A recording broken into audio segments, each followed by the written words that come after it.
ఈ మార్చ్ 27న శ్రీరామనవమి అని మనందరికీ తెలుసు.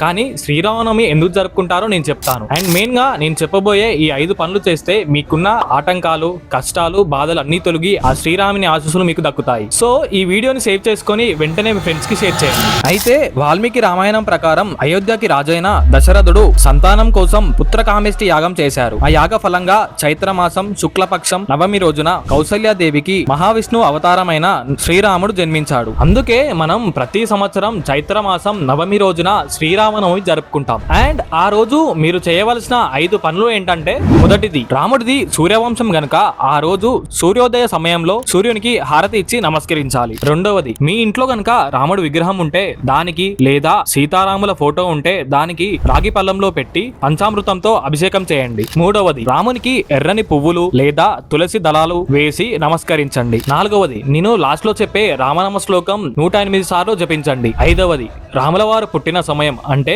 12 గంటలకు నెయ్యి దీపం వెలిగించండి. అండ్ రామనామ శ్లోకం కోసం జై శ్రీరామ్ అని కామెంట్ చేసి జై శ్రీరామ్